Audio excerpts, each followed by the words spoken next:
असं आहे 4-6 लोक किती माणसं निर्लज्ज आहेत माहिती ओबीसी मधली. खाजगीत सुद्धा साधा फोन करून आपण म्हणत नाही की हा चांगलं चाललंय तुमचं, आमचा पाठिंबा आहे तुम्हाला. खाजगीत सुद्धा इतके घाबरलेले. म्हणजे त्यांना अशी भीती वाटते की आपण फोन केला हरिनकेनं समजा आणि आपल्या बायकोला कळलं तर बायको घराबाहेर करेल आपल्याला. हा आपली सुना मुली मुलं शेजारी पाजारी आपला हायकमांड आपल्याला लाथ मारतील ना. त्यामुळे खाजगीत सुद्धा हे लोक बोलत नाही. हा परिसर मला सगळा माहित आहे. पण आज मला जर नवीन असं वाटतंय की गुरुवारची सुट्टी आहे, वातावरण अतिशय प्रसन्न आहे, पण पिंपरी चिंचवडच्या लोकांना हात नसावेत असा माझा मागासपासून समज झालाय. काळी वाजली तरी एखाद दुसरी वाजते. माझी भगिनींबद्दल तक्रार अशी आहे की रावसाहेब कसबे जेव्हा महिलांबद्दल चांगलं बोलत होते, तुम्हाला सवयच नाही ना असं ऐकायची, त्यामुळे तुम्हाला टाळ्या वाजवायच्या वाटल्याच नाही. पुरुष नाही वाजवणार ठीक आहे, पण तुम्हालाही नाही वाटलं. तर मी आता तुम्हाला विनंती करेन की तुम्हाला हात आहेत, कारण तुम्ही कामगार परिसरामध्ये राहणारे लोक आहात, हे सिद्ध करण्याची पुढचे 2 तास तुम्हाला संधी आहे. तुम्ही टाळ्या वाजवल्या म्हणून तुमच्यावर कोणीही खटला भरणार नाही. इतका कंजूसपणा शोभत नाही. तुमच्या भल्याचं काहीतरी इथे लोक मांडतायत, तुमच्या बाजूनी काहीतरी बोलतायत आणि तुम्ही आपले ज्ञान गेल्यासारखे आपले बसलेले आहेत. तुम्हाला कळतंय का नाही, समजतंय की नाही, पोचतंय की नाही. मित्र हो, मी पहिल्या मुद्द्याकडे वळतो. गेली काही महिने महाराष्ट्र खूप अस्वस्थ आहे आणि त्याचं कारण असं की मार्च महिन्यामध्ये विकास किसन गवळी यांनी जी केस सुप्रीम कोर्टात दाखल केली होती ओबीसी आरक्षणाच्या विरुद्ध, तिचा निकाल आला. त्याच्यानंतर मराठा आरक्षणाच्या संबंधातला दुसरा निकाल आला. त्यानंतर राज्य सरकारने अनुसूचित जाती अनुसूचित जमाती, ज्यांना गावच्या भाषेमध्ये दलित आदिवासी असं म्हटलं जातं, त्यांच्या प्रमोशन मध्ये आरक्षणाच्या विरोधात निर्णय घेतला. दरम्यानच्या काळामध्ये धनगर समाजाची आदिवासीमध्ये घालण्याची मागणी असेल, मुस्लिम समाजाच्या आरक्षणाचा प्रश्न असेल, इतर अनेक समाजांचे प्रश्न असतील, या सगळ्यामुळे वातावरण हे आरक्षणमय आहे. आणि या पार्श्वभूमीवर अखिल भारतीय महात्मा फुले समता परिषदेच्या वतीने गेली काही महिने नाशिक पासून या शिबिराची सुरुवात झाल्यानंतर महाराष्ट्राच्या वेगवेगळ्या भागामध्ये शिबिरं सुरू आहेत. आज आपण पिंपरी चिंचवडमध्ये आहोत, उद्या सोलापूर आहे, पुढच्या दिवशी उस्मानाबाद आहे, त्यानंतर लातूर आहे, मग अंबेजोगाईचा आणि बीडचा कार्यक्रम करून आत्ताचा ही फेरी संपेल. पण अजून फेऱ्या होणार आहेत. मागे जे आपसात बोलतायत त्यांना विनंती आहे, मागे बोलणारी मंडळी आवाज येतो. मी आपल्याला असं म्हणालो की किती मागे जायचं असा मुद्दा असल्यामुळे आपण सोय म्हणून भारत स्वतंत्र झाला 15 ऑगस्ट 47ला, त्याला आता लवकरच 75 वर्ष पूर्ण होतील. अमृत महोत्सव सध्या सुरू आहे. या अमृत महोत्सवाच्या पार्श्वभूमीवर मी पहिल्या गोष्टीचा उल्लेख करतो, तो असा की भारत स्वतंत्र झाला त्याच्या थोडा दिवस आधी 9 डिसेंबर 1946ला भारतीय राज्यघटना तयार करण्याच्या संबंधी घटना सभेची निवडणूक होऊन पहिली बैठक झाली आणि 9 डिसेंबर 46 पासून 26 जानेवारी 50 पर्यंत 3 वर्ष हे काम चाललं. या राज्यघटनेमध्ये कलम 340 मध्ये इतर मागासवर्गीय म्हणजे ओबीसी, ज्यांना कर्नाटक, आंध्र, तामिळनाडू, केरळ या भागामध्ये बीसी म्हणतात. महाराष्ट्रामध्ये आपल्याकडे बीसी म्हणजे दलित आदिवासी असा समज आहे आणि म्हणून ओबीसी वेगळे. आणि म्हणून महाराष्ट्राच्या वर गेलं की मध्य प्रदेश, उत्तर प्रदेश वगैरे त्या भागामध्ये ओबीसी शब्द वापरला जातो. पण घटनेमध्ये बीसी आणि ओबीसी या सगळ्या समुदायाच्यासाठी काय शब्द आहेत, तर पहिला आहे शेड्यूल्ड कास्ट म्हणजे अनुसूचित जाती, दुसरा आहे शेड्यूल्ड ट्राइब म्हणजे अनुसूचित जमाती आदिवासी, तिसरा आहे socially and educationally backward classes SEBC, socially and educationally backward classes. त्याचा शॉर्ट फॉर्म म्हणून बीसी हा दक्षिण भारतात वापरला गेला. महाराष्ट्रामध्ये ओबीसी त्याला ओ लावून इतर मागासवर्गीय, अन्य मागासवर्गीय असा शब्द वापरला गेला. आणि म्हणून आपण जर पाहिलं की भारतीय समाज व्यवस्थेमध्ये हजारो वर्ष 4 वर्गामध्ये हिंदू धर्म विभागला गेलेला होता. ब्राह्मण, क्षत्रिय, वैश्य, शूद्र. आणि आपण आता ज्यांचा उल्लेख करतो आहोत ते सगळे हे शूद्र वर्गामध्ये गणले गेलेले होते आहेत. या पार्श्वभूमीवर डॉक्टर बाबासाहेब आंबेडकरांनी भारतीय राज्यघटना तयार करताना नव्या 4 गटांचा विचार केला. त्यातला मगाशी मी म्हटलं तसं एक गट हा अनुसूचित जातीचा, दुसरा गट हा ज्यांना अस्पृश्यता सहन करावी लागली होती असे समाज घटक म्हणजे अनुसूचित जाती, जे जंगलामध्ये राहत होते, मुख्य प्रवाहापासून दूर होते ते अनुसूचित जमाती म्हणजे आदिवासी. तिसरा बीसी, ओबीसी किंवा एसईबीसी ज्याला म्हटलं जातं. आता घटनेमध्ये राजकीय आरक्षणाच्या संबंधी सिटीझन्स ऑफ बॅकवर्ड क्लासेस असं म्हटलेलं आहे.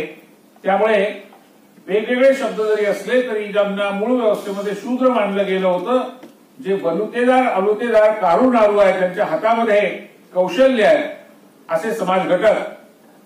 आणि चौथा म्हणजे खुला गट. आज महाराष्ट्रासारख्या फुले शाहू आंबेडकरांच्या राज्याची अवस्था अशी आहे की एकाही जातीला खुल्या गटात आता राहायचं नाहीये. सगळ्यांना आरक्षण हवंय. मी राज्य मागासवर्ग आयोगामध्ये अनेक वर्ष काम केलंय. मी आपल्याला मुद्दाम सांगतो की सगळ्याच्या सगळ्या जातींनी, महाराष्ट्रातल्या ब्राह्मणांसकट सगळ्यांनी आम्हाला ओबीसीत घाला, आम्हाला मागासवर्गीय ठरवा, आम्हाला आरक्षण द्या अशी मागणी केलेली आहे. बरं, ओबीसी आहेत तिथं खुश आहेत का? अजिबात नाही. ओबीसी मधल्या अनेक जातींनी आम्हाला एकतर एससी मध्ये घाला किंवा एसटी मध्ये घाला अशा मागण्या केलेल्या आहेत. भटके विमुक्त हा एक प्रवर्ग महाराष्ट्रामध्ये 1950च्या दशकापासून आहे. तर या भटक्या विमुक्तांमधल्या सुद्धा जाती जमातींनी पुन्हा आपल्याला आपल्यापेक्षा खालच्या गटामध्ये सामील करावं अशी मागणी केलेली आहे. आपली गंमत ही आहे की सोयरिकीची वेळ आली की आपल्याला बरोबरीचे किंवा वरचे लोक हवेत, पण आरक्षणाचा मुद्दा आला की आपल्याला खाली जायचं आहे. ही जी लबाडी आहे, आपल्यामधली कॉन्ट्रोव्हर्सी किंवा विरोधाभास, विसंगती, ती समजून घ्यायची. तर श्रीनिवासन नावाचे एक मोठे समाजशास्त्रज्ञ होऊन गेले, एम श्रीनिवासन, त्यांनी असं म्हटलंय की संस्कृती सिद्धांत, थिअरी ऑफ संस्कृतायझेशन, आपल्या देशामध्ये वरच्यांकडे बघत आपण जगत असतो. वरचे कोणती भाषा बोलतात, वरचे कोणते कपडे घालतात, वरचे कसे राहतात, त्यांच्या कशा सवयी आहेत, कशाला प्रतिष्ठा आहे, कशाला समाज मान्यता आहे, म्हणून वर आपलं तोंड असतं. आणि म्हणून वर जाण्याचा प्रयत्न हा आपल्या देशाचा स्वभाव आहे. त्यामुळे प्रत्येक खालच्या जातीचे लोक वरच्यांकडे बघत असतात. पण राखीव जागा नावाच्या एका जादूच्या कांडीने हे उलट केलं एकदम. आता सगळ्यांना खाली जायचं आहे. मग खाली तरी का जायचं आहे? तर राखीव जागांमुळे प्रगती होते, राखीव जागांमुळे नोकऱ्या मिळतात, शिक्षण सोपं होतं, आपली आर्थिक सामाजिक परिस्थिती सुधारते, असा एक फार मोठ्या प्रमाणामध्ये समज असल्यामुळे आम्हाला आरक्षण द्या अशी आता सगळ्यांची धारणा बनलेली आहे आणि त्याच्यासाठी धडपड सुरू आहे. या पार्श्वभूमीवर खरंच सगळ्यांना खाली जायचं आहे का? नाही. वर जाण्यासाठी खाली जाण्याचं नाटक करायचं आहे.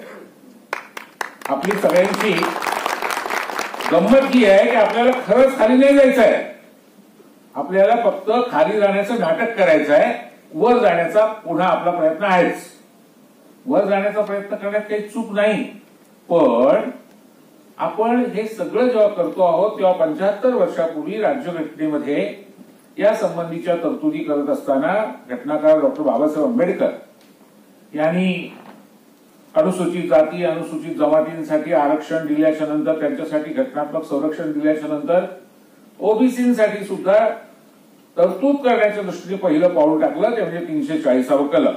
त्यावेळेला घटना सभेमध्ये त्या सभागृहाचे नेते असलेले आणि पुढे देशाचे पंतप्रधान झाले त्या पंडित जवाहरलाल नेहरूंनी जो ठराव राज्यघटना निर्मितीच्या संबंधातला पाया मानला गेलेला, फाउंडेशन मानला गेलेला जो ठराव आहे त्याला resolution regarding AIIMS and objects असं म्हणतात, तो जेव्हा मांडला होता तर त्याच्यामध्ये त्यांनी असं वचन दिलं होतं देशाला की आम्ही अनुसूचित जाती, अनुसूचित जमाती आणि इतर मागासवर्गीय ओबीसी यांना घटनात्मक संरक्षण देऊ. पण प्रत्यक्षात मात्र एससी एसटीला ते दिलं गेलं आणि एससी एसटीचे नेते कार्यकर्ते झुंजत होते, झटत होते, धडपडत होते आणि संघर्ष करत होते आणि ओबीसी मात्र त्यावेळेला झोपलेले होते. म्हणून त्यांच्यासाठी फक्त एक आयोग नेमावा आणि त्या आयोगाने शिफारस करावी असं 340 कलम आलं. बाबासाहेब खुश नव्हते. बाबासाहेबांनी केंद्रीय कायदे मंत्री पदाचा जेव्हा राजीनामा दिला 1951 साली, तर त्या राजीनाम्याची जी 5 कारणं आहेत त्यातलं पहिलं हिंदू कोड म्हणजे स्त्रियांचे हक्क मिळत नाहीयेत म्हणून त्यांनी राजीनामा दिला. त्यातलं दुसरं कारण इतर मागासवर्गीय ओबीसींच्यासाठी आयोग नेमला नाही, त्यांच्यासाठी घटनात्मक संरक्षण दिलं नाही पुरेसं आणि म्हणून मी त्याचा निषेध करतो असं बाबासाहेबांनी 51 साली त्यांच्या राजीनामा पत्रात लिहिलंय. ही शिबिरं कशासाठी येत माहितीये? 51 साली जो राजीनामा बाबासाहेबांनी ओबीसीसाठी दिला, तुम्ही इथे जमलेले बहुसंख्य लोक ओबीसी आहात असं मी समजतो. मी पुढच्या रांगेतले वक्ते आणि संयोजक यांना सोडून बाकीच्यांना विनंती करतो की तुमच्यापैकी किती लोकांना 1951 साली बाबासाहेबांनी ओबीसीसाठी राजीनामा दिला होता हे माहित आहे. आणि हात वर करण्यापूर्वी एक माझा फक्त ऐका, एक अट, अटी आणि शर्ती. तुमच्यापैकी कुणाला तरी मी मंचावर बोलवीन आणि तुम्हाला नुसतं माहिती हे चालणार नाही, मी 5 प्रश्न विचारेन, त्याची उत्तर द्यावी लागतील. हात वर करा.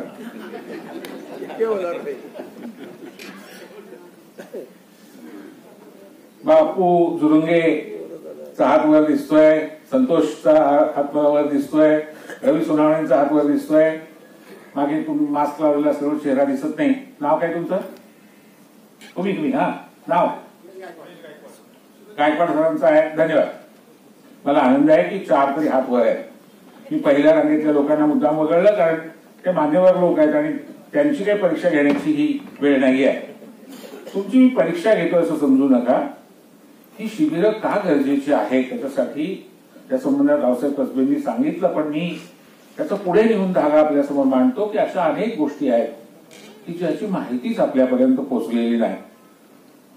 एक तर तुम्ही लोक वाचन करता असं म्हणून मी तुमच्यावर काही आरोप करणार नाही, तुमची बदनामी करणार नाही. मी अजिबात माझी इच्छा नाही तुमची बदनामी करण्याची. तुम्ही थोर लोक आहात त्यामुळे तुम्ही वाचन विचन करण्याच्या फंदात पडत नाही. तुम्ही काय बघता आणि काय बघत नाही याच्याबद्दल खूप बोलता येईल, पण मुद्दा असा आहे की कुठल्याही माणसाला आपला स्वार्थ कळतो, आपला फायदा कळतो. मग ओबीसीला कसा कळत नाही? मार्च महिन्यामध्ये राजकीय आरक्षण सुप्रीम कोर्टाने घालवलं. आता इथे या संयोजन समितीमध्ये अनेक नगरसेवकांनी या कार्यक्रमासाठी मदत केलेली आहे, पुढाकार घेतलेला आहे. त्यांची सगळ्यांची नावं खरं घ्यायची माझी इच्छा आहे, परंतु वेळेच्या मर्यादेमध्ये ते मला माफ करतील. जे पिंपरी चिंचवड महानगरपालिकेमध्ये निवडून गेलेले होते पूर्वी किंवा आता, त्या सगळ्यांच्या माहितीसाठी पुन्हा एकदा सांगितलं पाहिजे की मार्च महिन्यामध्ये सुप्रीम कोर्टाने दिलेल्या निकालाने तुमचं राजकीय आरक्षण संपलं. मध्यंतरी राज्य सरकारने एक अध्यादेश काढलाय राज्यपालांच्या सहीने आणि ते पुन्हा तुम्हाला या निवडणुकीत द्यावं अशा पद्धतीची तरतूद केलेली आहे. पण त्याला मुंबई हायकोर्टाच्या औरंगाबाद खंडपीठामध्ये भारतीय जनता पार्टीच्या पदाधिकाऱ्यांनी आव्हान दिलेलं आहे. मी पक्षाचं नाव घेऊन त्याच्यासाठी बोलतोय की भारतीय जनता पार्टीचे लोक ओबीसीच्या बाजूने आम्ही आहोत म्हणून चक्का जाम, चिक्की जाम अशी काही काही आंदोलनं करत होते मधल्या काळामध्ये आणि नौटंकी करत होते, आजही करतात. पण त्यांच्याच पक्षाचा पदाधिकारी हा वटहुकूम रद्द करा अशी मागणी मुंबई उच्च न्यायालयाच्या औरंगाबाद खंडपीठामध्ये दाखल करतो. आज 11 तारीख आहे. 15 तारखेपर्यंत म्हणजे 4 दिवसामध्ये राज्य सरकारला त्याच्याबद्दलचं आपलं प्रतिज्ञापत्र सादर करायला सांगितलंय. 18 तारखेला सुनावणी आहे. काय होईल अध्यादेशाचं, तो टिकेल का टिकणार नाही का त्याच्यावर आपण नंतर बोलू. मुद्दा हा आहे की हे आरक्षण आणलं कुणी होतं, घालवलं कुणी, आणि आता सुद्धा अध्यादेशाने दिलं, वटहुकुमाने दिलं तर ते कुणाला नको आहे. आणि तरी सुद्धा नौटंकी काय चालू आहे, खोटारडेपणा काय चालू आहे, फसवणूक काय चालू आहे. मित्रहो, मी फार मागे न जाता महात्मा ज्योतिराव फुले, सावित्रीबाई फुले ज्यांच्यापासून रावसाहेब कसबेंनी सुरुवात केली त्या सगळ्याच सामाजिक चळवळींचे ते निर्माते असल्यामुळे त्यांनी 1869 साली 1869 150 वर्षापेक्षा जास्त काळ झाला असं लिहिलं होतं. जात जातीच्या संख्या प्रमाणात द्यावीत कामे ती वाटून, ही होय न्यायाची खरी रीती. काय म्हणतात महात्मा फुले? महात्मा फुले म्हणतायत की तुम्हाला आरक्षण देऊन, अधिकार देऊन, ताकद दिल्याशिवाय न्याय प्रस्थापित होणार नाही. म्हणजे आरक्षण कशासाठी? सामाजिक न्यायासाठी. पुढे महात्मा फुले म्हणतात, नेमावे शिक्षक माया कुंब्याचे, दुसरे ते महार मांगाचे, जे असती पुतळे सात्विक ज्ञानाचे. आता माळी आणि कुणबी, महार आणि मांग 4च जातींचा उल्लेख केला म्हणजे त्या 4 जातींनाच फक्त फुल्यांना द्यायचं असं नाहीये. त्या प्रातिनिधिक ही नावं आहेत. माळी, कुणबी, महार, मांग असं महात्मा फुले जेव्हा म्हणतात तेव्हा ते तळातल्या समाज घटकाबद्दल बोलतायत आणि ते प्रातिनिधिकपणे असं म्हणतात की त्यांना शिक्षक करा. शिक्षक करा असं काय म्हणतात ते? आणि यांना शिकायचीच परवानगी नाहीये.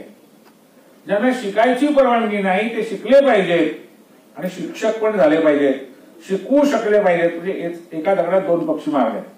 आता हे महात्मा फुल्यांनी 150 वर्षापूर्वी मांडलं. पुढे अगदी एका वाक्यामध्ये 1902 साली कोल्हापूर राज्यापुरतं शाहू महाराजांनी आरक्षण दिलं. 1919ला वडार समाजाचे राजे होते म्हैसूरला, ओडियार म्हणून, त्यांनी म्हैसूरमध्ये ते दिलं.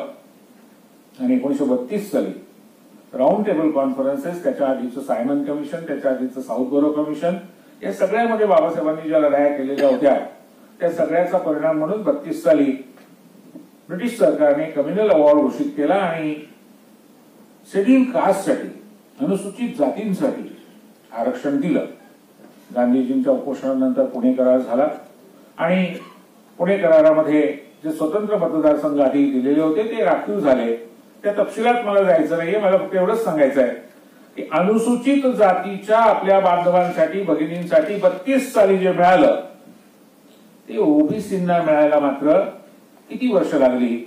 तर बघा, 1960 साली महाराष्ट्र राज्य निर्माण झालं. सरकारने न्यायमूर्ती बी डी देशमुख यांच्या अध्यक्षतेखाली समिती नेमली. त्या समितीने अहवाल दिला आणि मग 67 साली म्हणजे 54 वर्षांपूर्वी 10% आरक्षण शिक्षण आणि नोकऱ्यांमध्ये ओबीसींना दिलं गेलं. 54 वर्षापूर्वी महाराष्ट्रात. हे सगळ्या देशात नव्हतं, महाराष्ट्रात होतं. पुढे 80 साली मंडल आयोगाचा अहवाल आला. तो 90 साली विश्वनाथ प्रताप सिंग यांनी लागू केला पंतप्रधान असताना, आणि त्याला विरोध सुद्धा काही मंडळींनी केला. त्यावेळेला आजच्या भारतीय जनता पक्षाचे लोक जे राष्ट्रीय स्वयंसेवक संघामधून आलेले आहेत त्यांनी मंडल आयोग येऊ नये म्हणून रथयात्रेचं नाटक केलं आणि सगळ्या लोकांचं लक्ष मंदिर मशिदीकडे वळवलं. आणि मंडल आयोगाच्या विरोधामध्ये त्या काळामध्ये या मंडळींनी घोषणा केल्या, भूमिका घेतल्या, आंदोलनं केली, जाळपोळ केली, सर्व काही ताकद लावली. पण तरीही विश्वनाथ प्रताप सिंगांनी लागू केलेला मंडल आयोग सुप्रीम कोर्टाने पुढे मान्य केला आणि 16 नोव्हेंबर 92ला भारतीय पातळीवर, देशाच्या पातळीवर ओबीसींना शिक्षण आणि नोकऱ्यामधलं 27% आरक्षण केंद्रीय पातळीवर सुरू झालं. एका वाक्यात 32 साली जे आपल्या दलित भावंडांना मिळालं होतं ते 92 साली ओबीसींना मिळालं. म्हणजे 60 वर्ष गाडी उशिरा सुटली. पण 92 साली मिळालं हा झाला एक टप्पा. त्यात मिळालं होतं शिक्षण आणि नोकऱ्यातलं फक्त. त्यावेळेला मंडल साहेबांच्या अहवालामध्ये त्यांनी असं म्हटलं होतं की राजकीय पातळीवर सुद्धा आरक्षण ओबीसीला मिळालं पाहिजे. त्याचे दोन भाग त्यांनी केले होते. एक पंचायत राज्यामध्ये म्हणजे ग्रामपंचायत, नगरपालिका, महानगरपालिका, जिल्हा परिषदा या सगळ्या पातळ्यांवर एक, आणि दुसरं विधानसभा आणि लोकसभेच्या पातळीवरचं. तुम्हाला माहिती आहे की विधानसभेत आणि लोकसभेमध्ये अजून ओबीसीना आरक्षण मिळालेलं नाही. पण पंचायत राज्यामध्ये मात्र राजीव गांधी आणि त्यानंतर आलेल्या नरसिंहराव सरकारने 73 आणि 74वी घटना दुरुस्ती केली आणि त्याची अंमलबजावणी महाराष्ट्रामध्ये शरद पवार काँग्रेस पक्षाचे मुख्यमंत्री होते त्यावेळेला, आणि समता परिषदेने त्या संबंधामध्ये जी वेगवेगळ्या महामेळाव्यांमधून भूमिका घेतली, आंदोलनं केली. माननीय भुजबळ साहेबांनी त्याच्यासाठी विशेष कष्ट घेतले, मेहनत घेतली, आणि त्याचा परिणाम म्हणून 94 साली पंचायत राज्यामध्ये महाराष्ट्रामध्ये ओबीसीना 27% आरक्षण मिळालं.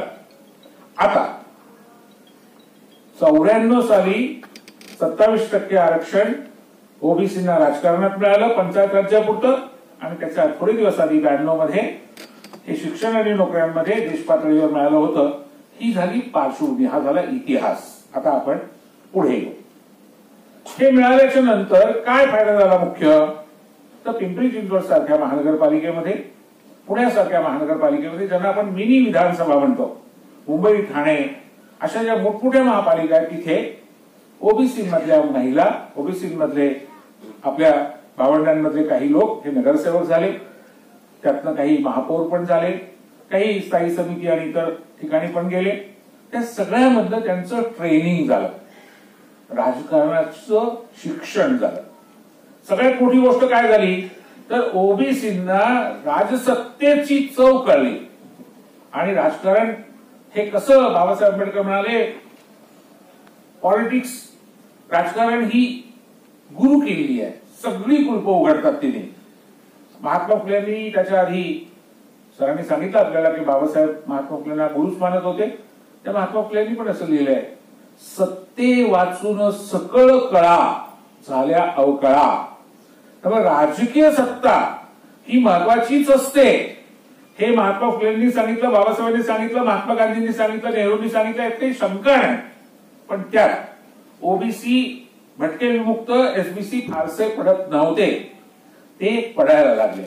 त्याची सुरुवात समता परिषदेच्या माध्यमातून झाली, आणि म्हणून समता परिषदेच्या या शिबिराचं पुढचं मांडणी करताना मला हे सांगितलं पाहिजे की जर छगन भुजबळांनी प्रयत्न केले नसते, जर महात्मा फुले समता परिषदेने आंदोलनं केली नसती, भूमिका मांडली नसती, तर जे नगरसेवक झाले, ज्या नगरसेविका झाल्या, ज्यांना जिल्हा परिषदेमध्ये, पंचायत समितीमध्ये, ग्रामपंचायतीमध्ये, पंचायत नगरपंचायती किंवा नगर परिषदांमध्ये जागा मिळाल्या, त्या मिळाल्याच नसत्या.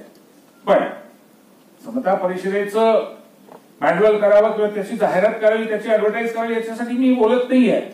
मी हे सांगतोय की आता जेव्हा आरक्षण गेलं तेव्हा काही हलकट लोकांनी, भुजबळांनी ते घालवलं असा खोटा प्रचार सुरू केला भारतीय जनता पक्षातल्या, आणि तुम्ही लोक शांत होता. तुम्हाला कोणालाही काही त्रास होत नव्हता, तुम्हाला या खोटेपणाचा राग येत नव्हता, तुम्हाला याला म्हणून काढलं पाहिजे असं वाटत नव्हतं. त्याचं कारण तुमचं असं आहे ना, आपलं भलं आपण भले, आपला संसार भला, आपली बायका पोरं भली, याच्या पलीकडे आपल्याला काही देणे घेणंच नाहीये. आणि जे लाभार्थी आहेत त्यांना सुद्धा काही देणं घेणं नाहीये. मी अत्यंत जबाबदारीने बोलतोय. इथे बसलेले काही लोक अपवाद आहेत हे मला माहित आहे, म्हणजे मी त्यांच्यावर अन्याय करू इच्छित नाही, पण तेही मला समजून घेतील की तुमच्यावर मी अन्याय करत नाही, पण बाकीच्यांना मी सोडत नाही. त्यामुळे मी जे बोलतोय ते बाकीच्यांना बोलतोय, तुम्ही उगाच रागावू नका. असं आहे, 4-6 लोक, किती माणसं निर्लज्ज आहेत माहिती ओबीसी मधली. खाजगीत सुद्धा साधा फोन करून बापू म्हणत नाहीत की हा चांगलं चाललंय तुमचं, आमचा पाठिंबा आहे तुम्हाला. खाजगीत सुद्धा इतके घाबरलेले, म्हणजे त्यांना अशी भीती वाटते की आपण फोन केला हरिनकेनं समजा, आणि आपल्या बायकोला कळलं तर बायको घराबाहेर करेल आपल्याला. हा, आपली सुना, मुली, मुलं, शेजारी पाजारी, आपला हायकमांड आपल्याला लाथ मारतील ना. त्यामुळे खाजगीत सुद्धा हे लोक बोलत नाहीत. मी मदत करा असं म्हणतच नाहीये, तुमची मदत नको, पण तुमचा निदान पाठिंबा तर द्याल, तुमची निदान खाजगीमध्ये सदिच्छा तर द्याल. फुकट फुकट सदिच्छा तो द्याल. मी लाभार्थ्यांबद्दल बोलतोय.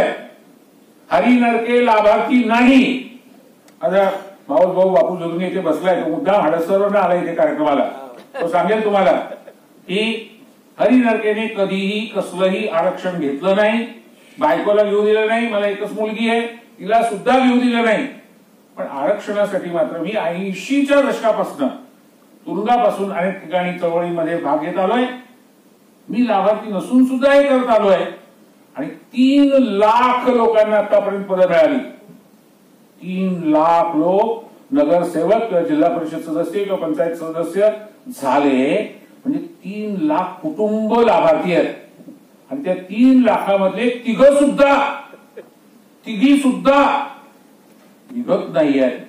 मग कधी कधी रावसाहेब असं वाटतं की यांना कशासाठी मिळालं पाहिजे, हे मिळावं या लायकीचे लोक आहेत का? तुम्हाला 94 साली मिळालं, 2021 साल आज आहे. एवढी 27 वर्ष झाल्यानंतर सुद्धा तुम्हाला ते टिकावं असं वाटत नाही, त्याच्यासाठी लढावं असं वाटत नाही, झटावं असं वाटत नाही. आज मोठी संख्या आहे, चांगली संख्या आहे. मी संयोजकांना धन्यवाद देतो. त्यांनी वाईट वाटून घेऊ नये काही खुर्च्या रिकाम्यात म्हणून. हे बघा, पिंपरी चिंचवडमध्ये पुण्यामध्ये उपस्थिती जमणं हे सोपं काम नाही. पुण्याचं सुद्धा शिबिर जेव्हा इथे प्रितेश गवळी म्हणजे इथे आणि त्यांच्या सगळ्या सहकार्याने घेतलं होतं जांभूळकर गार्डनमध्ये, पंढरीनाथांनी सगळे खूप चांगली उपस्थिती होती. आजही इथे चांगली उपस्थिती आहे. फार तर आपण असं म्हणू की निर्णय असा चुकला की एवढं मोठं सभागृह नाही घ्यायला पाहिजे होतं, त्याच्यापेक्षा छोटं सभागृह घ्यायला पाहिजे होतं, तर आपल्याला ते पूर्ण भरलेलं दिसलं असतं. पण आता सुद्धा जी उपस्थिती आहे ती चांगली आहे. कारण आपण काय करतो माहितीये, जे आले त्यांचं कौतुक करायच्या ऐवजी जे आले नाहीत त्यांच्या नावाने फोटो मोडत राहतो. आणि मग ते कमी गर्दी होती. म्हणजे आले ते किती महत्वाचे लोक आहेत, ते त्यांच्या हातात काम टाकून महत्वाचं बाजूला ठेवून आलेले आहेत. आणि म्हणून जेव्हा आम्ही इथे आलो तेव्हा संयोजक असं म्हणत होतं की सर एक 5 मिनिटं चहा घ्या आणि मग स्टेजवर या. मी त्यांना म्हटलं टेल्कोमध्ये मी 22 वर्ष कार्ड पंचिंग करायचो आणि 1-2 मिनिटं जरी लेट झालं ना तरी पगार कट व्हायचा. त्यामुळे लेट येणं हे आम्हाला सवयच नाही. मी त्यांना म्हटलं नाही, आम्ही स्टेजवर डायरेक्ट जाणार आणि एक जरी श्रोता असला तरी आम्हाला पुरेसा आहे. मी तुम्हाला सांगतो, रावसाहेब कसबे, हरी नरके, उत्तम कांबळे हे असे लोक आहेत की आम्हाला एवढे जमले त्यांचं कौतुकच आहे. आणि म्हणून या सगळ्यांच्यासाठी तुम्ही जरा एकदा टाळ्या वाजवा तशी विनंती करतो.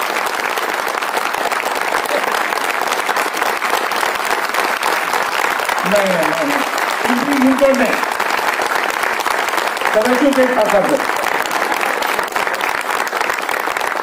धन्यवाद. स्वतःच सुद्धा कौतुक नाही लोकांना, काय करावं राव, स्वतःच पण कौतुक नाही. मधी गेलेले मित्र हो, आम्ही रावसाहेब कसबे, उत्तम कांबळे, हरी नरके असे लोक आहोत.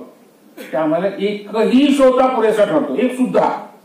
आम्ही 3 आहोत, त्यामुळे आम्ही दोघं ऐकायला आणि काय बोलायला, बाकी कोणी असलं नसलं. बरं, बापू उज्ज्वल सोबत असतात, रवी भाऊ असतात, बाकीचे काहीतरी इथले संयोजक 4-2 असतात, त्यामुळे आम्हाला तरी फरक नाही पडत. मुद्दा आहे तो असा की तुम्हाला याची लाज वाटली पाहिजे.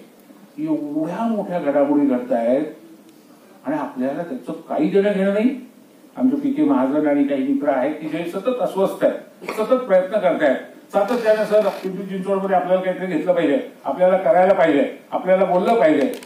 आणखीनही काही नावं घ्यायची आहेत मला, पण मी ती याच्यासाठी घेतली की अडचण ही होती की 10 घेतली तरी अजून 20 राहतात आणि मग उरलेले नाराज होतात. नरके सरांनी आमचं नाव नाही घेतलं असं. मित्र हो, मी सांगत होतो तो मुद्दा असा की मार्च मध्ये आरक्षण गेलं तर कोणामुळे गेलं या संबंधामध्ये काही पुरावे आपल्या समोर अगदी थोड्या वेळामध्ये. मी एरवी 2, 2.5, 3, 4 तासही बोलतो. आज फक्त आणि फक्त मोजून 1 तासात संपवायचं आहे. कारण सोलापूर, तुम्ही सोलापूरच्या आभार माना, तुम्ही तासाभरात सुटणार आहात. माझ्यानंतर उत्तम कांबळे साहेबांचे सलग तासाभराचं होणार आहे आणि शिबिर संपणार आहे लगेच. मी अगदी भरभर तुमच्या समोर काही पुरावे या संबंधातले मांडणार आहे. मित्रो, जेव्हा हे आरक्षण गेलं तेव्हा भारतीय जनता पक्षाचे देवेंद्र फडणवीस आणि नौटंकीबाज त्यांचे सगळे सहकारी यांनी असा प्रचार सुरू केला की हे आरक्षण उद्धव ठाकरे सरकारमुळे गेलं, या काँग्रेस राष्ट्रवादी शिवसेनेच्या सरकारमुळे गेलं. काही नाही तर ते भुजबळ साहेबांचंच नाव, बावनकुळे नावाचे एक रस्ते आहेत, त्यांनी तर भुजबळ साहेबांचंच नाव घेऊन प्रचार सुरू केला, त्यांनीच घालवलं. मित्रांनो, मी या संबंधातले पुरावे आपल्या समोर मांडताना अगदी बरोबर हे आहे विकास किसन गवळी केसचं निकालपत्र. हे सुप्रीम कोर्टाने 3 न्यायाधीशांनी दिलेलं निकालपत्र आहे. हे देवेंद्र फडणवीस वकील आहेत असं म्हणतात, त्यांचे सहकारी आशिष शेलार पण वकील आहेत म्हणतात. मला संशय आहे की यांच्या पदव्या नरेंद्र मोदींसारख्याच बनावट असाव्यात असं मला वाटतं. म्हणजे यांच्या स्मृती इराणीच्या पदव्या बोगस, तावडेंच्या पदव्या बोगस, तसं यांच्या सुद्धा वकिलीच्या पदव्या बोगस असाव्यात असा मी अत्यंत गंभीर आरोप करतोय. त्याचं कारण त्यांनी असं सांगितलं, पुन्हा पुन्हा सांगितलं की हा निकाल फक्त महाराष्ट्राला लागू आहे. मित्रांनो, सुप्रीम कोर्टाचा निकाल हा सुप्रीम कोर्टाचा आहे, सर्वोच्च न्यायालयाचा आहे. आणि सर्वोच्च न्यायालय तो निकाल देत असताना काय म्हणतं ते मी आपल्याला वाचून दाखवणार आहे या निकालपत्रामध्ये.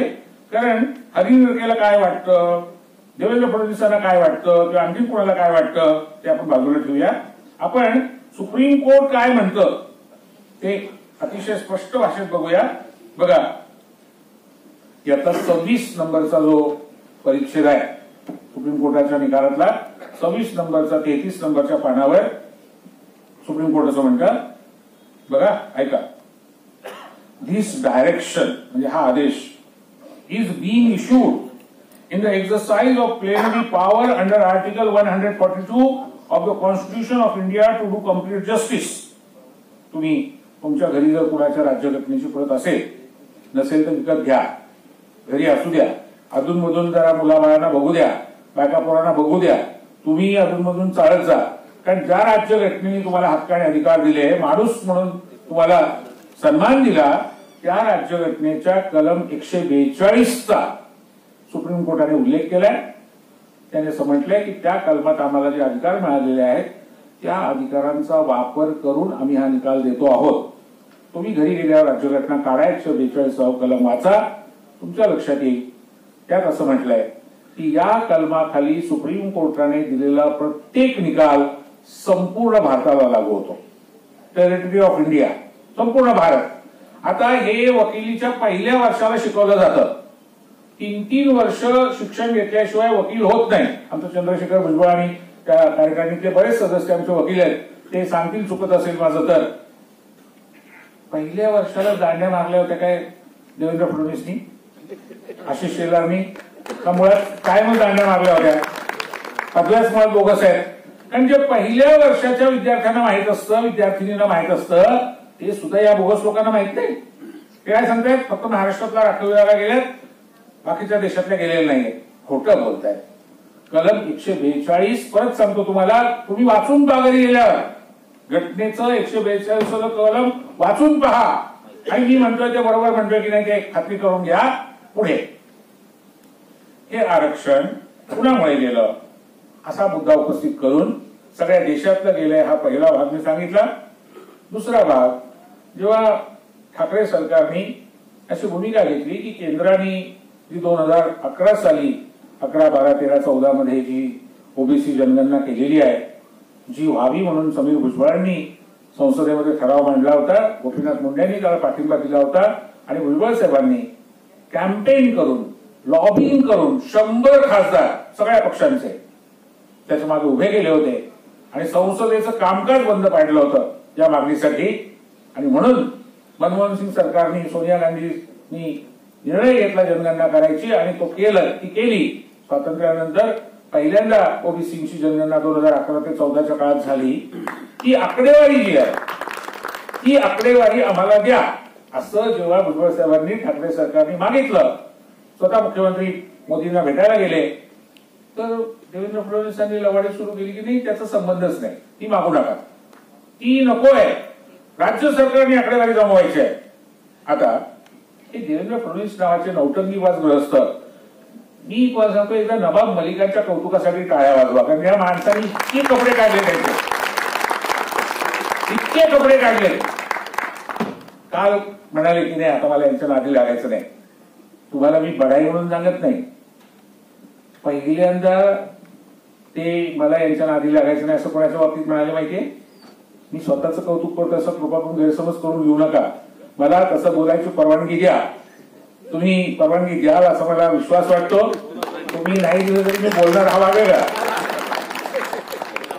मी जेव्हा देवेंद्र फडणवीसांना चॅनलवर चॅलेंज केलं, देवेंद्र फडणवीस हिंमत असेल तर चर्चेला या, आपण बसू पुण्यामध्ये, मुंबईत मी येतो नागपूरला हवं तर आपण चर्चा करू. पुण्यामध्ये देवेंद्र फडणवीसांना विचारलं प्रेसनी, कृषीदास सांगतील, नाना सांगतील आमचे, त्यांनी विचारलं की हरी नरकेंनी तुम्हाला बोलवलं चर्चेला, जाणार का? नाही नाही म्हणाले, मी जाणार नाही. हरी नरके विद्वान आहेत, विचारवंत आहेत, मी त्यांचा आदर करतो. पुढे काय म्हणाले, पण ते विद्वान आणि अभ्यासू असून सुद्धा राष्ट्रवादी काँग्रेसचे प्रवक्ते असल्याचा मला भास होतोय. मीडियाने मला विचारलं की हरी नरके त्यांना भास होतोय तुम्ही राष्ट्रवादीचे असल्याचा, तर तुमचं काय म्हणणं आहे? मी म्हटलं माझी कळकळ समजून घ्या. देवेंद्र फडणवीस फार मोठे नेते आहेत, तुम्हाला माहिती आहे ना, भारतीय जनता पक्षाचे ते आंतरराष्ट्रीय नेते आहेत. त्यांच्या पक्षातल्या 5 लोकांमध्ये ते येतात असं त्यांची बायको म्हणते. तर असेल तर अशा मोठ्या नेत्याला जर भास होत असतील तर त्यांना फार लवकर यशवंतराव चव्हाण हॉस्पिटलमध्ये पिंपरीला ऍडमिट करा, तातडीने ऍडमिट करा. कारण इतक्या तरुण वयात भास होणं चांगलं नाही.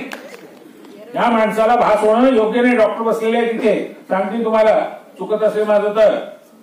मग नागपूरमध्ये त्यांना विचारलं, हरी नरके परत म्हणतायत या चर्चेला, जाणार का? नाही म्हणाले, मी नाही जाणार.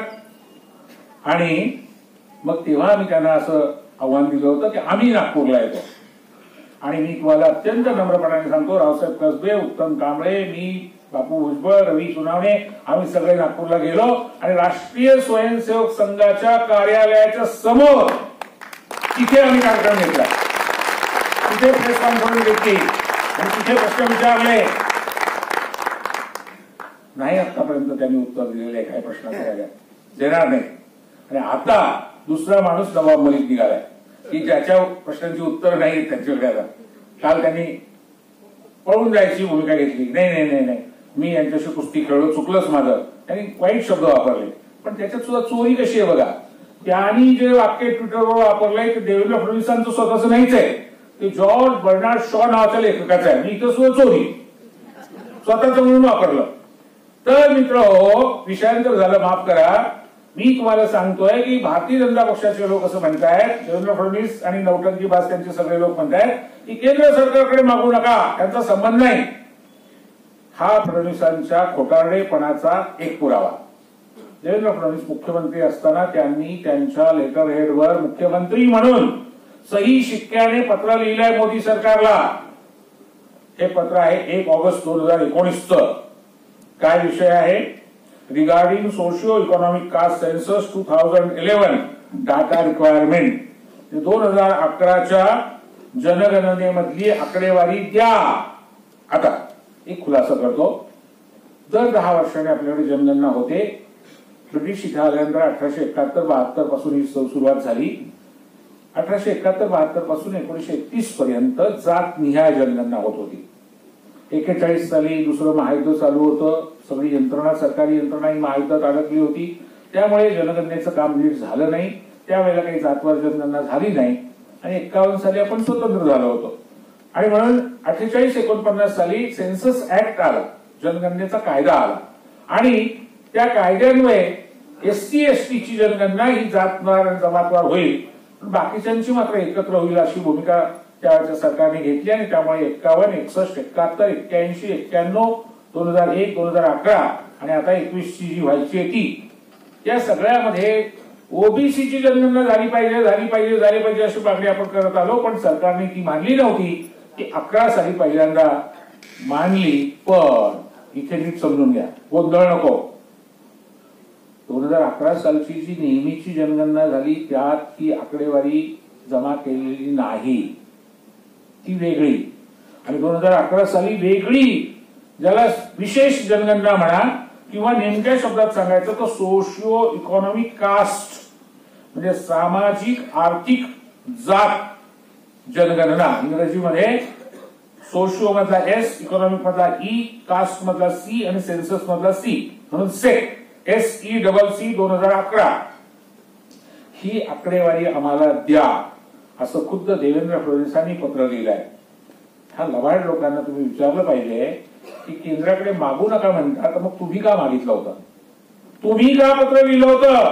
कारण याच्यामध्ये त्यांनी लिहिलंय की सुप्रीम कोर्टाला आम्हाला ही आकडेवारी द्यायची आहे. विकास किसान गवळी केस चालू आहे, त्या केसमध्ये जर ही आकडेवारी दिली नाही तर सरकार हारेल, हे म्हटलेले आहे पत्रामध्ये. पण इथं थांबत नाही, पुढे हे पुढचं पत्र आहे.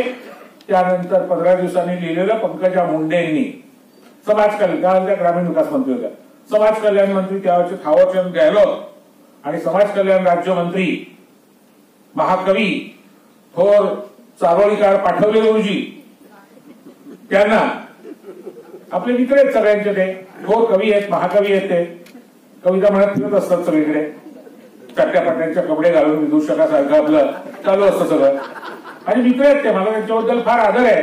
तर असे आपले पाठवले गुरुजी, त्यांना लिहिलेलं पत्र आहे. काय पंकजाताई असं म्हणतात की सुप्रीम कोर्टात आम्ही जर का 2 आठवड्यामध्ये ही आकडेवारी दिली नाही तर ओबीसी आरक्षण जाणार आहे, असं पंकजाताईंनी अधिकृत पत्रात सरकारला लिहिलंय. आणि हे एक पत्र नाही, नुसतं ग्रामीण विकास खात्याचे त्यावेळेचे प्रधान सचिव असीम गुप्ता यांनी 20 पत्र लिहिले. पुढे मित्र हो, भारतीय जनता पक्षाच्या लोकांचं कौतुक हे आहे की रेटून खोटं बोलतात, अत्यंत सराईतपणे खोटं बोलतात, आणि कोणी काही पुरावा काढला बाहेर की एकदम लवाडी करायची आणि मला चर्चाच करायची नाही, मला बोलायचंच नाही असं म्हणून नाटक सुरू करायचं. अरे कसं बोलणार, तुमचं थोबाडच बंद करतोय ना आम्ही. ही कागदपत्र आहे तुमचीच, तुम्हीच लिहिली आहेत, तुम्हीच मागितलंय. मला तुम्हाला विचारायचं आहे, जर केंद्र सरकारचा संबंध नाही तर तुम्ही का मागितलं होतं, एवढं तर तुम्हाला विचारता येईल की नाही त्यांना?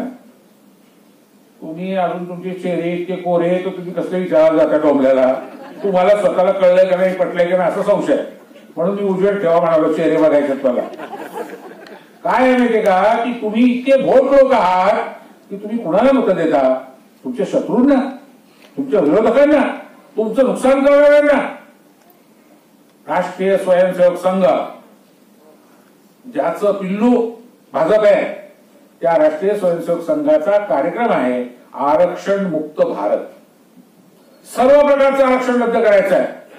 पण निवडणुकीच्या तोंडावर मात्र हे लोक लबाडी करतात, आमचा पाठिंबा आहे, पाठिंबा आहे, पाठिंबा आहे असं म्हणतात, मतं घेतात, निवडून जातात आणि पुन्हा कार्या करतात ते आरक्षण रद्द व्हावं म्हणून. त्याचा ताजा पुरावा काय? मगाशी मी सांगितलं की राज्य सरकारने आता भुजबळ साहेबांच्या प्रयत्नांनी अध्यादेश काढला, महानगरपालिका आणि जिल्हा परिषदांचं आरक्षण परत दिलं, तर त्याला चॅलेंज भारतीय जनता पक्षाच्या पदाधिकाऱ्यांनी केलंय. आणि ही केस आता मुंबई हायकोर्टाच्या औरंगाबाद खंडपीठामध्ये चालू आहे. 18 तारखेला आता परवा त्याची सुनावणी पुढची आहे. मुद्दा काय? मुद्दा आहे की इकडे आंदोलन करायची, भाषण करायची, पत्रकार परिषदा घ्यायच्या की आमचा पाठिंबा आहे, आमचा पाठिंबा आहे, आणि केस कोणी करायची? केस पण यांनीच करायची, काढून द्या म्हणून. तुम्हाला काही याच्यातली लबाडी लक्षात येत नाही, खटकत नाही? हा बंबकपणा किंवा ही लबाडी जी आहे त्याचा राग येत नाही? हे काय चालू आहे, काय नाटक आहे? म्हणजे मराठा आरक्षण जेव्हा गेलं तेव्हा देवेंद्र फडणवीस असं म्हणले की ते त्यांनी आणलं होतं म्हणून त्याचं क्रेडिट त्यांना मिळालं असतं, म्हणून ठाकरे सरकारने ते घालवलं. आता या फडणवीसांचे शब्द त्यांच्याच घशात घालतो. फडणवीस हे जे जिल्हा परिषद आणि महानगरपालिकांचं ओबीसीचं आरक्षण होतं ना, ते आणलं होतं मंडल, विश्वनाथ प्रताप सिंग, राजीव गांधी, नरसिंहराव, कांशीराम ज्यांचा मगाशी उल्लेख केला, आणि महाराष्ट्राचा विचार करायचा तर भुजबळ साहेब आणि पवार साहेब यांनी ते टिकलं असतं तर क्रेडिट त्यांना मिळालं असतं, म्हणून तुम्ही सरकारमध्ये असताना ते घालवलं असा तुमचे शब्द वापरून मी तुमच्यावर आरोप करतो. द्या उत्तर, द्या उत्तर, मला काय देता उत्तर तुमचं? असं आहे, तुम्ही हायकोर्टाला लिहून दिलं होतं 15 दिवसात आकडेवारी देतो, दिली नाही. आता पुढचा खोटा मला सांगतो, त्यांनी प्रचार सुरू केला की नाही ती आकडेवारी आहे ना त्याच्यात दोष आहे, चुका आहे, त्यामुळे ती नाही उपयोगाची, ती नाही देता कामा. आणि मग काय सांगितलं, 8 कोटी चुका आहेत आणि एवढ्या चुका असल्यामुळे त्याचा उपयोग नाही. ठीक आहे, 8 कोटी चुका आहेत असं त्यांचं म्हणणं आहे. आपण तपासून बघूया. मोदी सरकारने या संबंधामध्ये जे अधिकृतपणाने या पत्रव्यवहारामध्ये ते पत्र आहे जे मोदी सरकारने फडणवीस सरकारला कळवलंय, ते पत्र या संचात आहे. काय कळवलंय, हे काय म्हणतात माहितीये का, की ती आकडेवारी चुकीची आहे म्हणून द्यायची नाही असं मनमोहन सिंगांनीच ठरवलं होतं, काँग्रेस सरकारनेच ठरवलं होतं. काँग्रेस पक्षामध्ये माझे अनेक मित्र आहेत, अगदी मुख्य प्रवक्ते अतुल लोंढे सुद्धा माझे मित्र आहेत आणि इतरही अनेक आहेत. नाना पटोलेंपासून अनेक मित्र आहेत, वडेट्टीवार आहेत. या सगळ्यांना मी म्हणालो, तुम्ही लोक का नाही उत्तर देत, तुम्ही लोक का नाही सांगत की भाजपवाले खोटं बोलतायत. बघा, हे पत्र आहे मोदी सरकारचं फडणवीस सरकारला. काय म्हटलंय त्याच्यामध्ये असं म्हटलंय की 12 जून 2018 18 एकावर 8 11 नाही 18 साली केंद्र सरकारने निर्णय घेतलाय की ही आकडेवारी द्यायची नाही. तर मला सांगा, 18 साली मोदी होते का मनमोहन सिंग होते? तुमच्याकडनं उत्तर हवंय मला. तुम्ही काय असं गप्प बसले, मला नाही ऐकू येते तुमचं उत्तर. काय यार, नेहरू होते, हे उत्तर अगदी बरोबर आहे. नेहरू होते, कारण त्यांचं सगळं नेहरूंवर खापर फोडायचं चाललेलं असतं. काही झालं, नरेंद्र मोदींना चहा जरी थोडा थंड मिळाला, नेहरूंचं कारस्थान आहे. अत्यंत भंपक लोक, अत्यंत भंपक, लबाड, खोटारडे, कारस्थानवाले. मी काँग्रेसच्या माझ्या मित्रांना असं विचारतो, अरे मोदी सरकारचं पत्र असं सांगताय की 18 साली हा द्यायचा नाही असं ठरलं आणि ते सांगतायत की 14च्या आधीच तो द्यायचा नाही असं मनमोहन सिंग करतायत. तुम्ही का उत्तर देत नाही, तुम्ही का बोलत नाही? पण खरं सांगू का, हा फक्त काँग्रेसवाल्यांपुरताच मुद्दा नाही आहे. शिवसेनेत माझे बरेच मित्र आहेत. संजय राऊत खूप चांगले प्रवक्ते आहेत. संजय राऊतांना एका वाहिनीवर विचारलं होतं की ओबीसी आरक्षणाबद्दल तुमचं काय मत आहे. त्यामुळे नाही, याच्यावर ते भुजबळ साहेब आणि ते लोक बोलतील, म्हणजे शिवसेनेची भूमिका नाही. अरविंद सावंतांना विचारलं होतं, खूप चांगले वक्ते, खासदार मंत्री होते केंद्रामध्ये. ते म्हणले नाही, या संबंधामध्ये ना मोदी सरकारने, म्हणजे ते 5-6 वर्षापूर्वीचं सांगत बसले. आत्ताचं ताजं काही त्यांना माहितच नाहीये. राष्ट्रवादी खूप मित्र आहेत. राष्ट्रवादी मधल्या 5-6 लोकांची नावं घेऊन मी बोलणार आहे. ग्रामीण विकास खात्याचा हा विषय आहे आणि त्या ग्रामीण विकास खात्याचे मंत्री आहेत हसन मुश्रीफ, जे स्वतः ओबीसी मुस्लिम आहेत. त्या माणसाने एकदा तरी ओबीसी प्रश्नावर कधी बोलल्याचं ऐकलंय तुम्ही? एकदा तरी त्यांनी कधी चर्चा केली, उल्लेख केलाय? दुसरे ओबीसी मधले मंत्री दत्ता भरणे, पुणे जिल्ह्यातले धनगर समाजाचे. तिसऱ्या आदिती तटकरे, गवळी समाजाच्या ओबीसी मधल्या. पुढचे मंत्री सामाजिक कल्याण सामाजिक न्याय धनंजय मुंडे, बंजारी समाजाचे. पुढचे मंत्री जितेंद्र आव्हाड, बंजारी समाजाचे. पुढचे मंत्री नवाब मलिक, ओबीसी मुस्लिम. फार चांगले अभ्यासू आणि उत्तम प्रवक्ते आहेत, पण ते ओबीसी प्रश्नावर कधी बोलले नाहीत आतापर्यंत. नाही, त्यांनी उघडं पाडलंय, तुम्ही लक्षात घ्या. आता मी विरोधात बोलायचं म्हणून विरोधात नाही बोलत. त्या माणसांनी पहिल्यांदा एक्सपोज केलंय देवेंद्र फडणवीसांना या पद्धतीने. पण ओबीसी बद्दल का बोलत नाही आहेत नवाब भाई? फक्त छगन भुजबळ सोडले तर बाकीच्यांनी काही बोलायचंच नाही. या खात्याचे मंत्री आहेत वडेट्टीवार, ते बाहेर भाषण करतात, खूप बोलतात. पण जी आकडेवारी कोर्टाने मागितली आहे ती आकडेवारी देण्यासाठीचं काम ओबीसी आयोगाला दिलंय.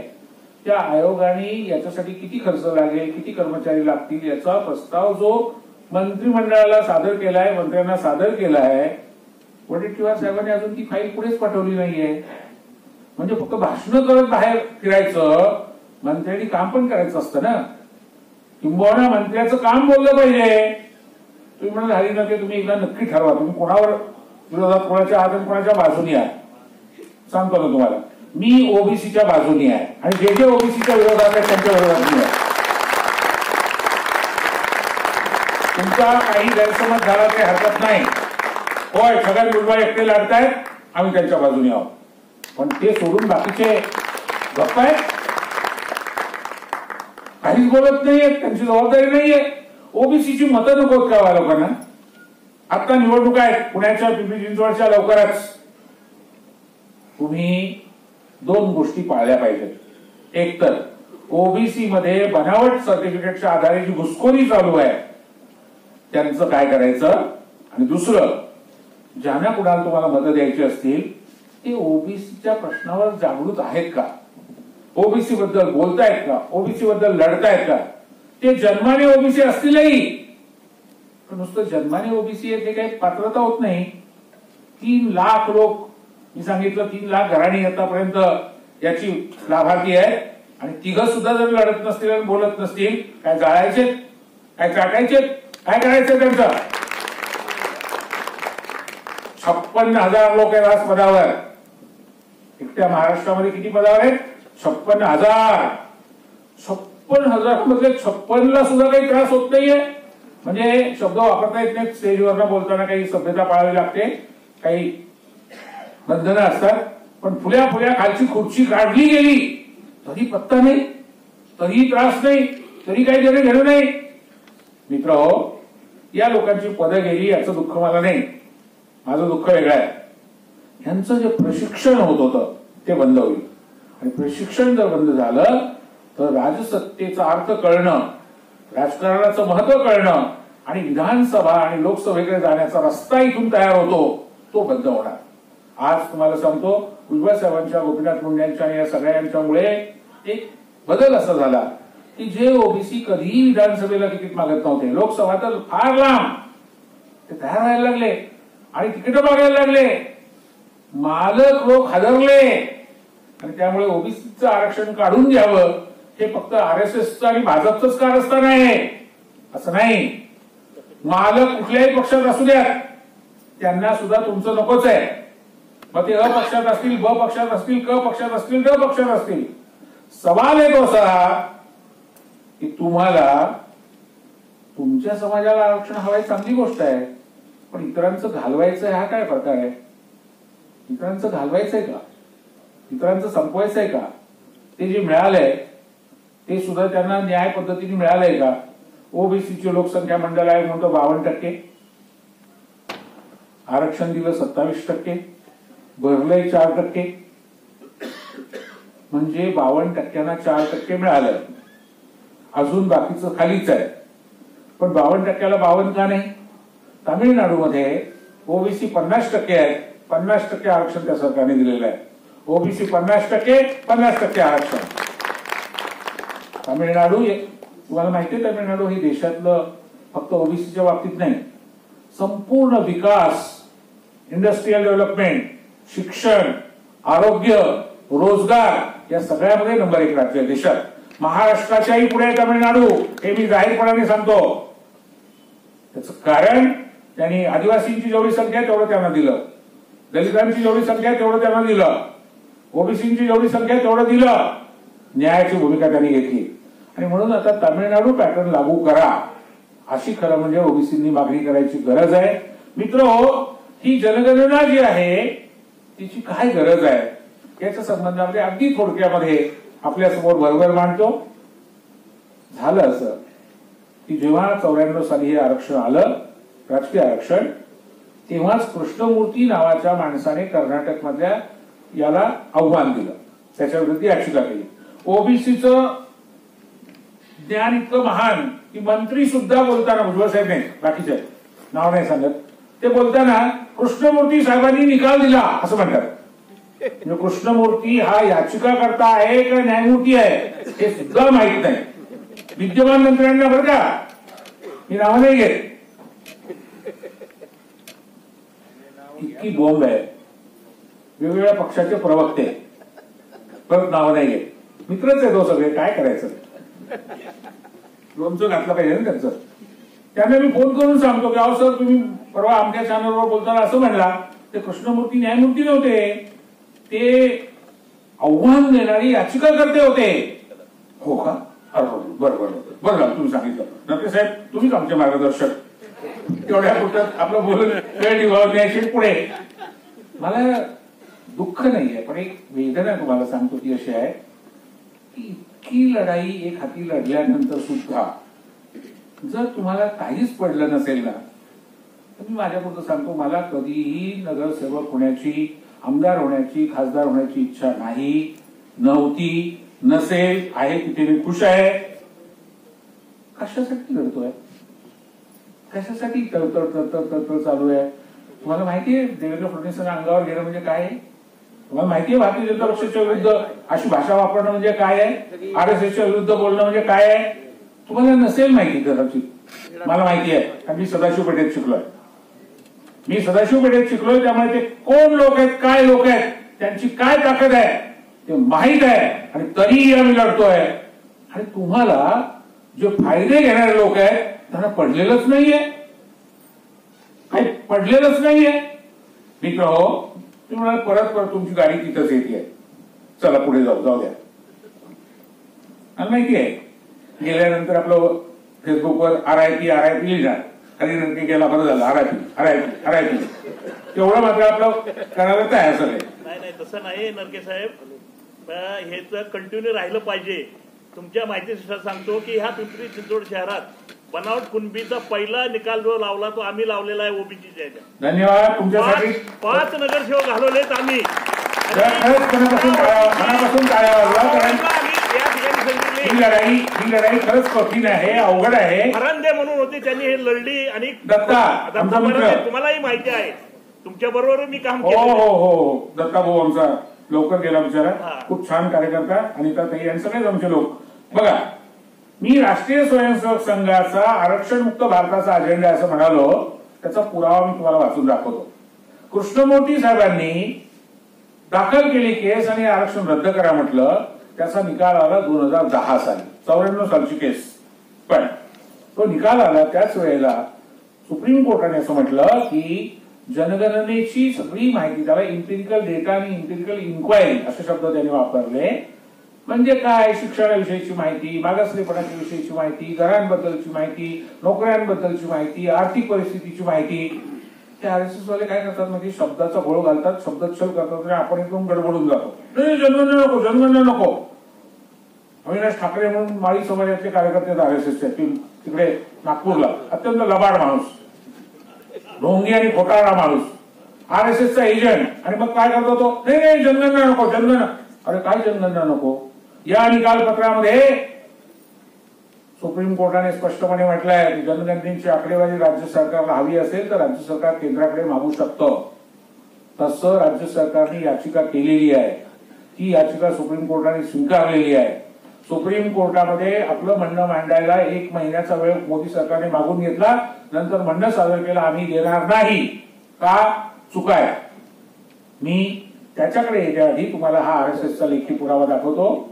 2010 साली समता परिषदेने सुप्रीम कोर्टात याचिका केली की आमची जनगणना करा. आणि संसदेमध्ये समीर भाऊंनी ठराव मांडला. गोपीनाथ मुंडेंनी त्याला पाठिंबा दिला. 100 खासदारांचं लॉबिंग भुजबळ साहेबांनी केलं आणि परिणामी जनगणना सुरू झाली. त्यावेळेला भारतीय जनता पक्षाची मातृसंस्था RSS, त्या राष्ट्रीय स्वयंसेवक संघाचे सरकार्यवाह नंबर 2 चं पद भैयाजी जोशी, सुरेश भैया जोशी यांनी 24 मे 2010 ला पत्रक काढलं, तरुण भारतमध्ये छापलं आणि त्यात लिहिलं ओबीसीची जनगणना करण्याला आमचा विरोध आहे. हे लेखी पत्र आहे. हे RSSचं अधिकृत निवेदन आहे. हे मी मुद्दाम तेव्हा छापून ठेवलंय, कारण नंतर हे लबाड्या करतात आणि वारा येईल तशी पाठ फिरवतात आणि आपली स्मरणशक्ती तर महानच असते. त्यामुळे आपल्याला काय, ज्यांनी मंडल आयोगाला विरोध केला, ज्यांनी कमंडल यात्रा काढल्या, त्या म्हणतात आम्हीच मंडल आयोग आणला, तसं हे करतील याचा अंदाज तेव्हाच होता. म्हणून 2010 ते पुस्तक तयार करून ठेवलंय. त्यात हे पत्रक आहे. RSSनी नुसता इथंच विरोध केला नाही. राजस्थानच्या निवडणुका होत्या, त्यावेळेला राजस्थानच्या निवडणुकांच्या तोंडावर मोहन भागवत जे RSSचे प्रमुख आहेत ते म्हणाले राखीव जागा रद्द करण्याची वेळ आलेली आहे. बिहारच्या निवडणुका होत्या, त्यावेळेचे त्यांचे मनमोहन वैद्य नावाचे सरकार्यवाह होते, त्यांनी जाहीरपणे सांगितलं राखीव जागा रद्द करा. त्याच्यानंतर आता मात्र आपापसात नका बोलू. तुम्हाला काय बोलायचं मला महत्वाचं माहिती आहे, पण जरा थोडा वेळ, नाहीतरी आता एवढी वर्ष शांतच बसलो की 1 तास 2 तासांनी काय फरक पडणार आहे. मित्र हो, आता मात्र सुरेश होसबाळे म्हणून जे RSSचे सहकारी आहेत त्यांनी काय म्हटलं, आमचा पाठिंबा आहे. अरे वा. लगेच पत्रकार मला विचारले, हरी नव्हते त्यांचा पाठिंबा आहे, तुमचं काय म्हणणं आहे? मी म्हटलं असं आहे, त्यांनी असं म्हटलं का की आतापर्यंत आम्ही विरोध केला, हे चुकलं, त्याच्याबद्दल आम्ही माफी मागतो असं म्हणतायत का ते? नाही. त्यांनी असं म्हटलंय का की आम्ही आतापर्यंत जे मतं मांडली होती ती सगळी रद्द केलेली आहेत? नाही. मग ते म्हणतायत आता आमचा पाठिंबा आहे. आमचं म्हणणं, तुम्ही सोय बघून बोलताय, कारण तुम्ही बोलला कुठे, दलित पुस्तकाचं प्रकाशन, दलित श्रोते समोर बसलेले आणि निवडणुका आलेल्या आहेत, अशा वेळेला तुम्ही अशी नौटंकी करणार, बोलणार आणि उद्या परत तुमचा विरोध चालू ठेवणार. त्यामुळे तुमच्यावर आमचा विश्वास नाही. हे लेखी आहे तुमचं. सुरेश होसबाळे लेखी देता का की आमचं आधीचं म्हणणं चुकलं, माफी मागतो आणि आता पाठिंबा देतो, मग आम्ही विचार करू? मित्र, मी सांगत होतो ते असं, हा आपला मुद्दा आहे आणि आता आपल्याला आणखी पुढे जायचं आहे की 2010 सालाच्या या पार्श्वभूमीवर 11ची जनगणना झाली, 14 सालापर्यंत ती चालली, ती सगळी आकडेवारी आली आणि तेवढ्यात मोदी आले. आणि मोदी आल्यापासून त्यांनी देतो देतो देतो करून ही आकडेवारी दडवून ठेवली. आणि ते काय म्हणतायत? ते म्हणतात त्याच्यात चुका आहेत, चुका आहेत. देवेंद्र फडणवीस म्हणले 8 कोटी आहेत. आता देवेंद्र फडणवीस खरं बोलतायत का मोदी सरकारचं कागदपत्र खरं बोलतंय याचं तुम्हीच ठरवा. मोदींनी जो अहवाल संसदेत सादर केला त्याच्यात असं म्हटलंय की 8 कोटी चुका होत्या, त्यातल्या 6.5 कोटी आम्ही दुरुस्त केल्या, 1.5 कोटी शिल्लक आहे. पण त्या 1.5 कोटी मधल्या 69 लाख एकट्या महाराष्ट्रातल्या आहेत आणि त्या दुरुस्त करायला पाठवल्या तेव्हा मुख्यमंत्री होते देवेंद्र फडणवीस. त्या दुरुस्त न करता परत पाठवल्या तेव्हा मुख्यमंत्री होते देवेंद्र फडणवीस. तुमच्या हे लक्षात आलं की मला कळलेलं नाही तुमच्या चेहऱ्यावरनं की अख्ख्या देशात 1.5 कोटी आणि निम्म्या त्यातल्या एकट्या महाराष्ट्रात. आणि कोणाच्या काळात? देवेंद्र फडणवीसांच्या काळात. म्हणजे ह्या चुका दुरुस्त करायच्याच नाहीत आणि त्याचं भांडवल करायचं.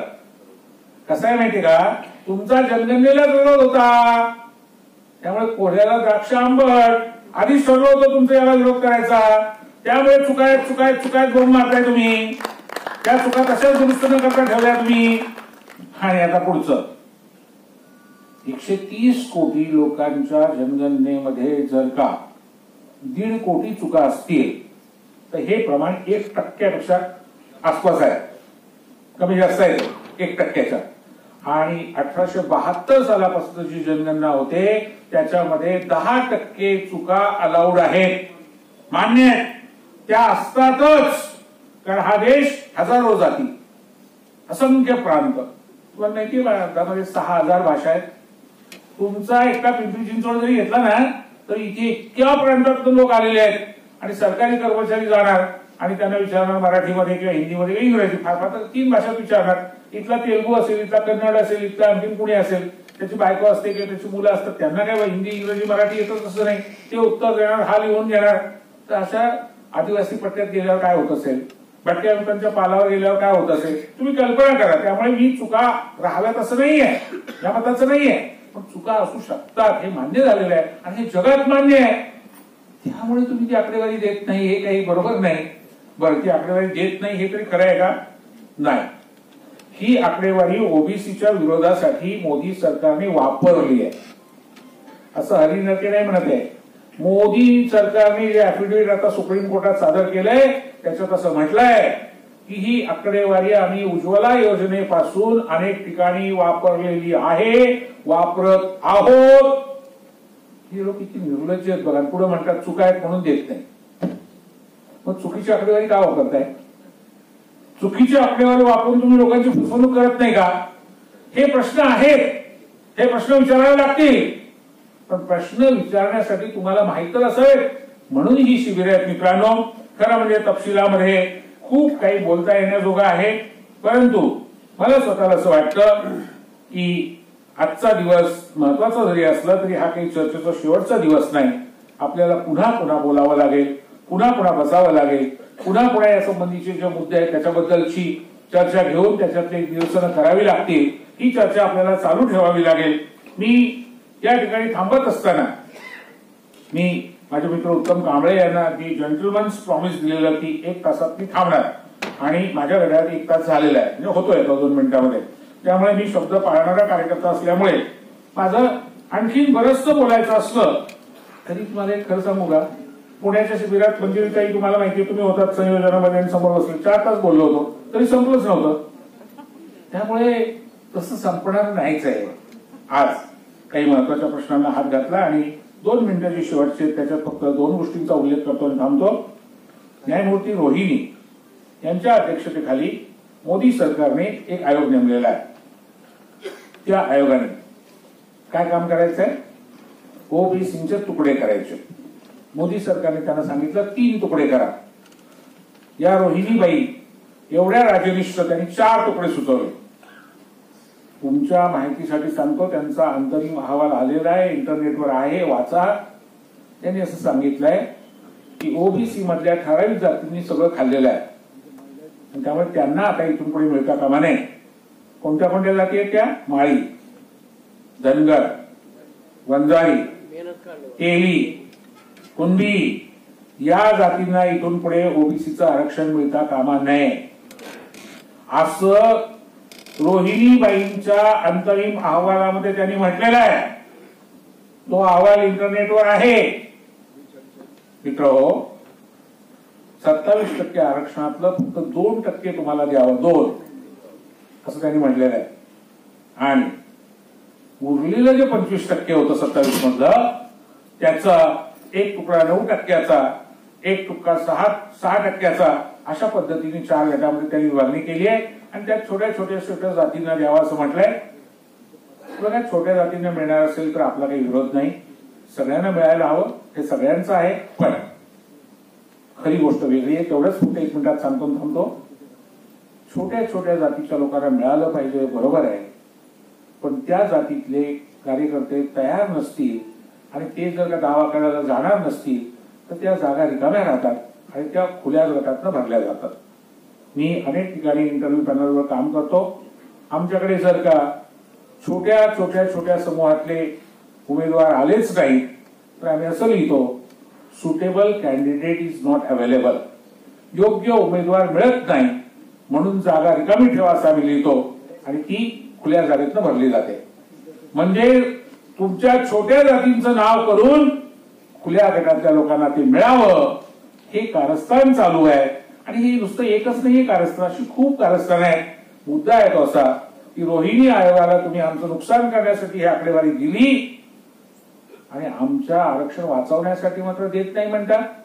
तर देवेंद्र फडणवीस म्हणाले नाही आम्ही दिलीच नाही. कसं खोटं बोलतात बघा. या रोहिणी आयोगाचा पहिला सदस्य बाई अध्यक्ष, त्याच्यानंतरचा पहिला सदस्य जे आहेत त्यांचं नाव सुरेश जोशी.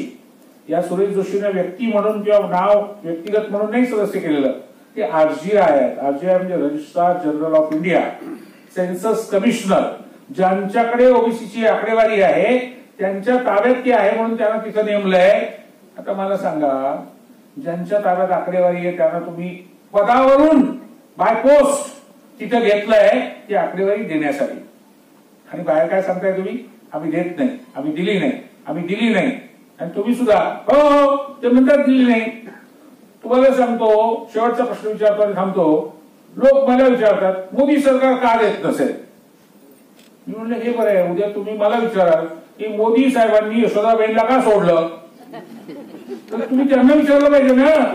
तुम्ही मला काय विचारताय मोदी का देत नाहीये? मोदी ओबीसी असून सुद्धा ओबीसीच्या साठी मोदींनी एकही निर्णय घेतला नाही आतापर्यंत. उलट ओबीसीचं आरक्षण त्यांनी दुसरीकडे वळवलं.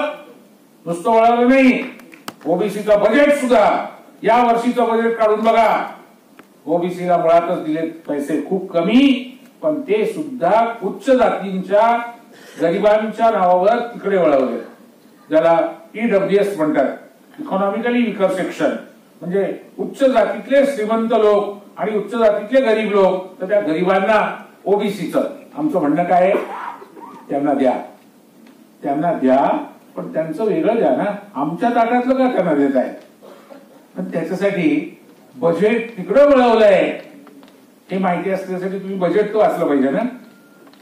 तुमच्यापैकी आता नाही हात वर करायला लावत किती लोक बजेट वाचतात, किती लोकांना ही माहिती आहे.